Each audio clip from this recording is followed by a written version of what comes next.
Welcome friends, আপনারা ইতিমধ্যেই জেনে গেছেন যে উচ্চ মাধ্যমিক পরীক্ষায় বড়সড় বদল আসছে। সেমিস্টার পদ্ধতির হাত ধরেই আসছে এই বদল। বেশ কিছুদিন ধরেই সেমিস্টার পদ্ধতি চালু করতে উদ্যোগী হয়েছিল উচ্চ মাধ্যমিক শিক্ষা সংসদ। অবশেষে যা চালু করার অনুমোদন দিল স্কুল শিক্ষা দপ্তর। গত 6 মার্চ 2024 তারিখে উচ্চ মাধ্যমিক শিক্ষা সংসদ এই বিষয়টি বিজ্ঞপ্তি দিয়ে জানিয়েছে।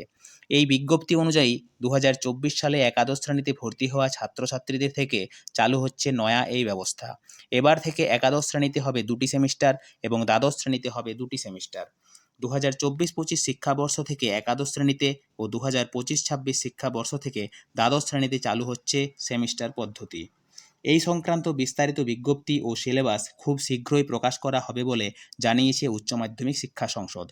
তবে বিভিন্ন সূত্র মারফত যে খবর, তাতে এই বছর মাধ্যমিক পাস করে যারা একাদশ শ্রেণীতে ভর্তি হবে তারা 2024-25 শিক্ষাবর্ষে একাদশ শ্রেণীর প্রথম সেমিস্টার পরীক্ষাটি দেবে এই বছর নভেম্বর মাসে এবং দ্বিতীয় সেমিস্টারটি দেবে 2025 সালের মার্চ মাসে।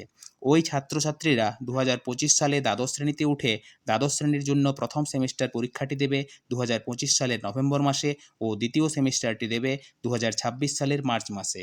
একাদশ ও দ্বাদশ শ্রেণী উভয় ক্ষেত্রেই প্রথম সেমিস্টার পরীক্ষার প্রশ্নগুলি হবে এমসিকিউ টাইপের এবং দ্বিতীয় সেমিস্টার এর প্রশ্নগুলি হবে সংক্ষিপ্ত উত্তরধর্মী ও বর্ণনামূলক টাইপের। প্র্যাকটিক্যাল বা প্রজেক্ট বছরে একবারই হবে, অর্থাৎ একাদশ শ্রেণীর জন্য একবার এবং দ্বাদশ শ্রেণীর জন্য একবার, এবং এই প্র্যাকটিক্যাল বা প্রজেক্টের পরীক্ষাগুলি ফার্স্ট সেমিস্টারের সময়ে অর্থাৎ নভেম্বর মাসেই নেওয়া হবে বলে সূত্রের খবর। কোনো একক সেমিস্টারে পাস ফেল থাকবে না বলে জানিয়েছিলেন সংসদ সভাপতি চিরঞ্জীব ভট্টাচার্য।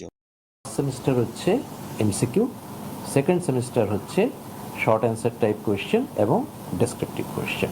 সেক্ষেত্রে এমসিকিউর প্রশ্ন করার জন্য সেরকম সেই হিসেবেও কিছুটা সিলেবাসকে তার উপযুক্ত হতে হবে, কারণ আমরা যেহেতু একটা প্রস্তাব রেখেছি যে ফার্স্ট সেমিস্টারটা এমসিকিউ ভিত্তিক হবে, ফলে এমসিকিউ করার জন্য মাল্টিপল চয়েস টাইপ কোয়েশ্চেন করার জন্য সিলেবাসেও ঠিক সেরকম কম্পোনেন্ট থাকা উচিত। এই বিষয়ে সংসদ থেকে বিস্তারিত বিজ্ঞপ্তি এলে আমি আপনাদের সাথে শেয়ার করব। আজ এই পর্যন্তই, ধন্যবাদ।